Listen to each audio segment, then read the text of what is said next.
Haute Couture, a podcast by CHANEL.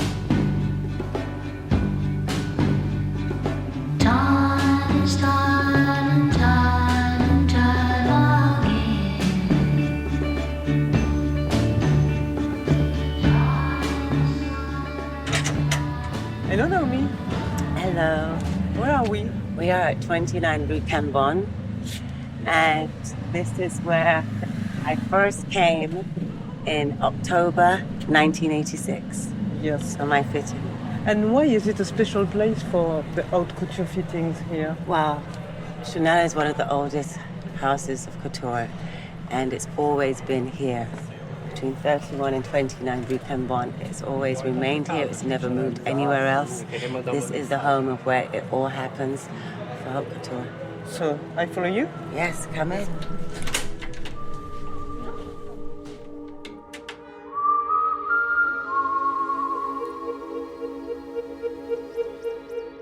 Gabrielle Chanel used to say, luxury must remain almost invisible. It must be felt. And so is haute couture, its most ultimate expression. A garment made to measure on you, for you, entirely handmade after a meticulous process, a succession of fittings taking place in Paris at the 31 Rue Cambon. This famous and legendary address still remains the only CHANEL Haute Couture address in the world. This is where the atelier stands. This is where the magic happens. The day before the CHANEL Haute Couture show at the Palais Garnier, the mythical Parisian opera, this is where we invited longtime friend of the house, Naomi Campbell, to join us. She is a world-famous supermodel, an actress, a producer, a trailblazer, and she has a long relationship with CHANEL, starting to wear haute couture shortly after she began her career as a model in the 80s. Since then, Naomi has worn more than 50 CHANEL haute couture looks and walked 15 CHANEL haute couture shows. And every time she had the same ritual. She came at the entrance of the 29 Rue Cambon for the fittings, where we stand today. What I loved about coming here was you never knew who was going to be in the studio. It was an excitement. And Carl always asked you, how would you wear that? How would you put it? Put it in your way. He wanted each of us to have our personality. So it made a difference. It made a huge difference.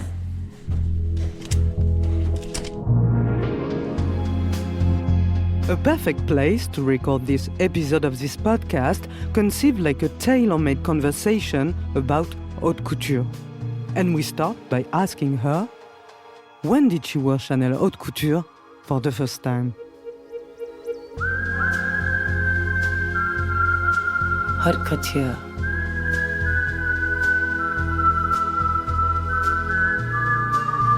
A podcast by CHANEL.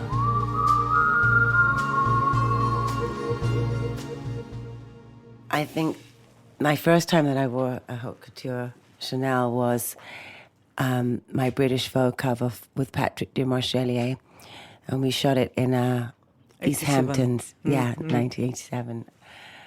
And it was for me, because you never knew then, it was cover tries, and just for me it was being in CHANEL, also shooting for British Vogue, which was my home country, and it was just overwhelming and, you know, very special to me.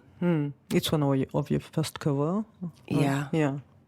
And then a few years later, you were haute couture in a show for CHANEL? Yes. Do you remember this? Oh, wow. It's 89? I do remember. My goodness. So, but the trademark is just the gloves. The chameleon. For me, CHANEL was, you know, it didn't matter what age you were. And it felt like Carl wanted to embody all types of women and to let all types of women in the world know that they could wear Chanel and feel part of the DNA of that brand. How was he during the fittings, for example? Very witty as always, but always wanted to know how we felt in the clothes, how we would walk, how did we interpret it, what, look at the accessories, what would you put with it, And as we said, this was your first haute couture show. And were you initiated to haute couture? I mean, I've read that when you started, you didn't really know the difference. No, I didn't. I didn't know the difference, but that was even more nerve-wracking for me, not knowing. I would ask questions to other models that I looked up to. Violetta, Katusha. Exactly. Dalma, Sonia Cole, Anna Bailey. I'd ask them how they took off a coat or a cape, because I wasn't sure.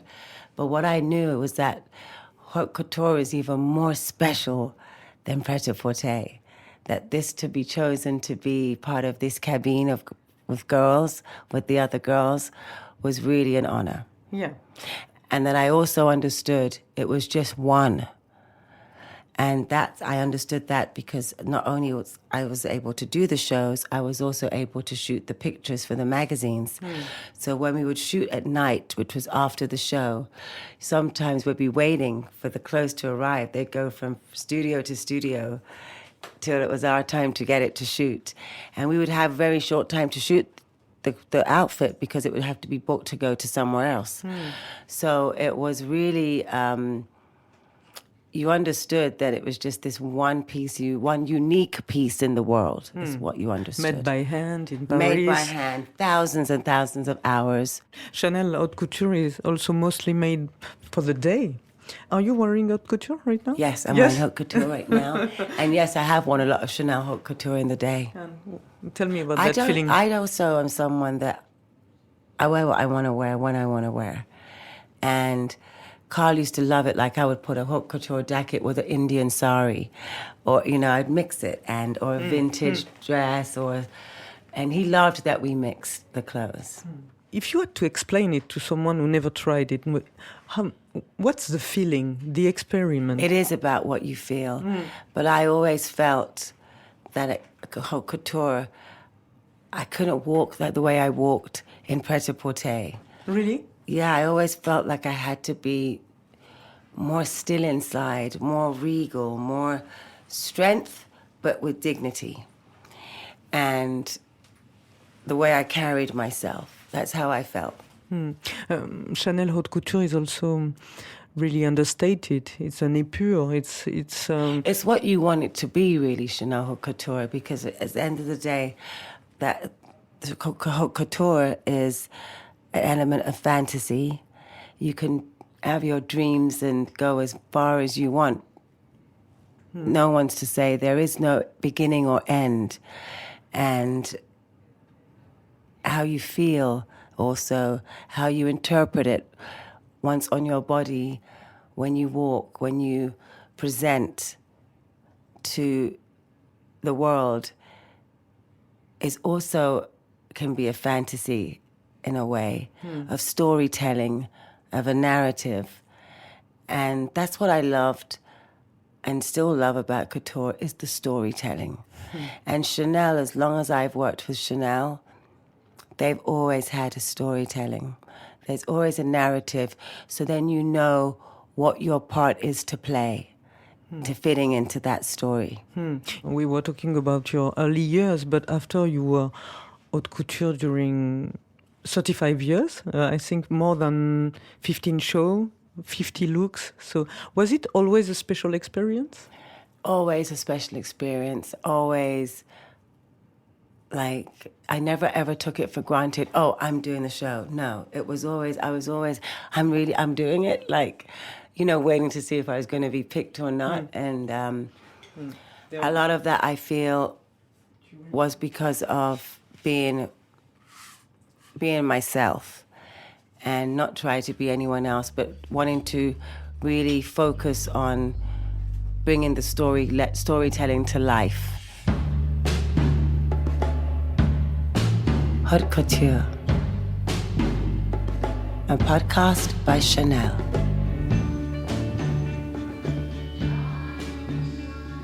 I wanted to show you this look. You remember this look?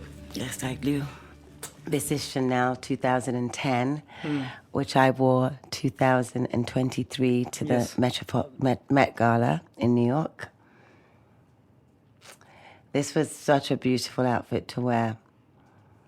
And it just really felt so elegant and regal on the body. I loved it. I loved the color coordination, the silver and the soft pink. Didn't need any accessories really. It just really stood on its own. There is another one you wore in Cannes in 2024, and it was the same haute couture dress that you wore 30 years ago. Yes. Yeah. It must have been a really special experience. At first I was, sometimes I get a little bit nervous, like, oh my God, I'm not going to fit that. No. And just, you start to, it's normal to compare your old self with your present self. And how will you pose in it and how will you move in it now?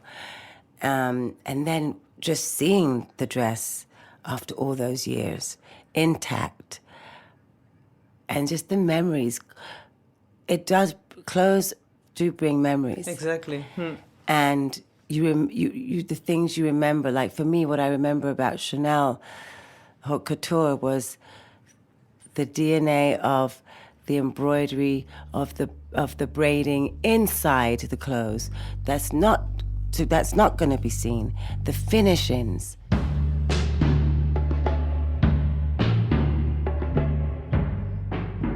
Do you remember the first time you went to the atelier, Flou, or the atelier tailoring here in the house? Oh my goodness. Probably 17, I think that was. And I mean, I got to meet a lot of the atelier's team because they would be in the studio with us doing our fittings. You have a lot of memories in the studio, I imagine. Yeah, I love how everyone wore the traditional uniform of the white coat. And it's an execution of perfectionism that has to be the best. And I have such respect for those hours of workmanship that goes into each garment. There was a lot going on in the studio, a lot going on. There was music, this music on top of it. And so many people in and out. I was actually quite quiet when I was beginning of my career, and I really wanted to learn and to look and to understand and to digest as much as I could about this new world that I was in. But the one thing I always made a note to myself was to say thank you to my ateliers that made my dresses. And I got friendly with them, and I knew them by name because they, some more than most got to know your body, what worked well on you, and the highest form of creativity. Exactly. Both of them, that's what they share in common. I think that you just went to the studio. Have you seen some of the collection? Yeah, I did. What I just got to witness in the studio was really mysterious, and I loved how they went on top of the tweed and went on top of it was something else, layered, I would call that. The femininity always, but yet the strength, and most of all, to give you that opportunity to dream. Exactly. Because I'm a dreamer. Yes. You're a dreamer? Yeah, I'm absolutely a dreamer. I was wondering if you had a special relationship with opera, with the opera. You were a dancer, your mother was a dancer. Well, when I first came to Paris, it was July 86. And I didn't know what haute couture was. I didn't even know the name haute couture. And there was a haute couture show happening at the opera. And we went in. Didn't have a ticket. I got in. Really? Mm-hmm. With my aunt. And I saw them, the model. I think it was Jerry Hall that I saw on the catwalk. And I was just blown away of all these people in this magnificent place. I haven't been in the opera many times. I think about 10 times in my life. What was the importance of dance in your life? To give movement, Yes. to be able to take direction, to flow, to feel good within your skin, and just giving you that freedom of movement. It was and- freedom that I think interested so, you yeah. at first? And creativity too. It's something that I loved, and yeah, that will never change with me. I feel that's something that's really part of my DNA. If we look at the first shoot you've made, dance was an influence, like you... Dance was definitely an influence for me because not knowing how to pose, and so I just would pose the movements and the poses I did for dance, and that got me through. Either they would say they liked it or they didn't like it. If they didn't like it, I'd try something else. You were talking about the way you walk. You have a really special way to move, to walk. Everybody says so. Is it true that your mom taught you how to walk? My mother did. She gave me a few pointers, and in the hallway of our home when I was a teenager. And I remember even the music we were walking to was Lionel Richie. Yeah. And she learned you to walk to the beat. Yes, Yeah. she did. And to listen to the rhythm. And Is it something you kept? yes, Yeah. I believe I have kept that. Yeah. And it's for me presenting what I'm wearing. I never ever wanted to supersede the outfit. It's always the outfit and I are coming together as one. You were talking about dancing, about freedom. What was your relationship with your body when you were younger? Were you at ease with yourself? No, that's the thing. I wasn't at ease with myself because I was very skinny and quite tall for my age, for my class. Oh. And they used to call me olive oil, and kids call each other names, and Yes. and so therefore and my neck's quite long, so I used to try to shrug my neck down so it wouldn't be so long, and I felt awkward. Dance would make me forget about that. Really? Yeah. Yeah. Dance made me forget. Being a model is being exposed. Was it difficult for you to decide what you would keep for you and what you will show because you were exposed, looked at all the time? Yes.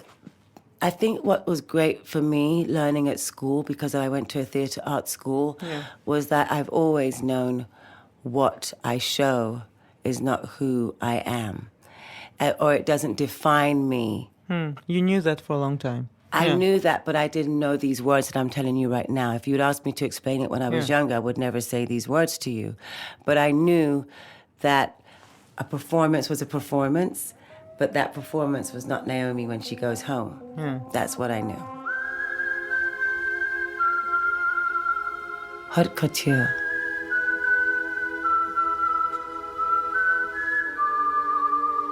A podcast by CHANEL.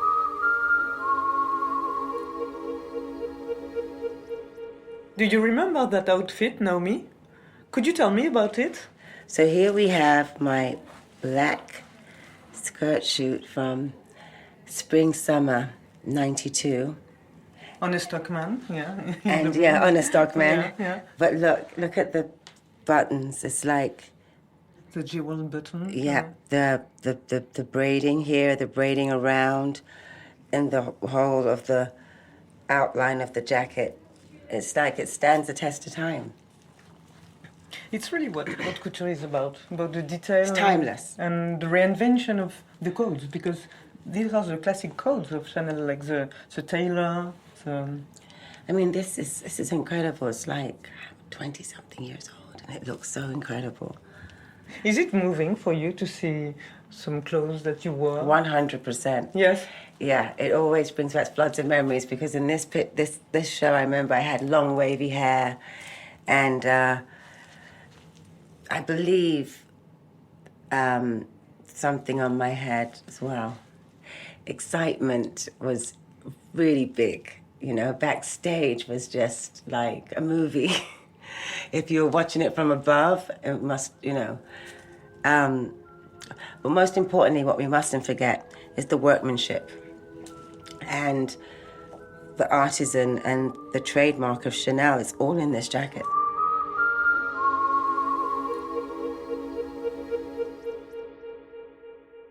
Haute couture is also about freedom and imagination and creativity. We are talking about that. At the moment, you have an exhibition at the V&A. Yes. What did allow you to be free?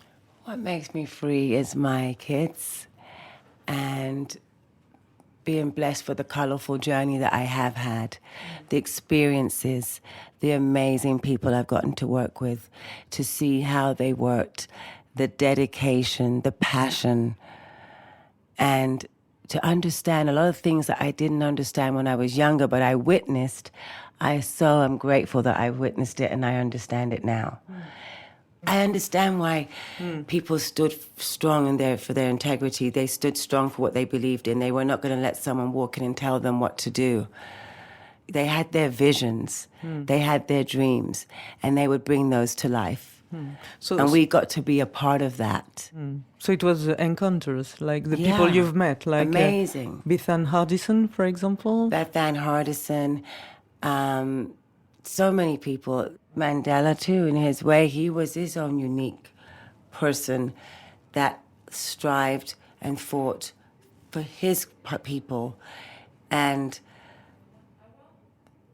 the energy, the light.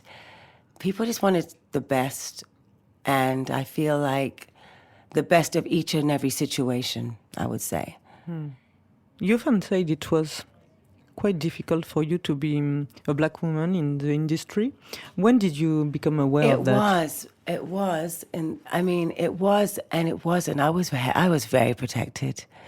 I was very blessed in the people that met me and loved me and supported me, Carl being one of them, as a dean, obviously. Same with the models. Christy, Cindy, Linda, Helena, Claudia. We were friends. I spoke up to the right people. So they will be like really shocked. So they will make sure they went out of their way that you didn't feel that way. So I was very lucky. But you have campaigned, for example, for the Diversity Coalition since 2013, along with Ayman and Beth Ann Hardison. What's your take on diversity today? Do you think it goes in which direction? What would you say?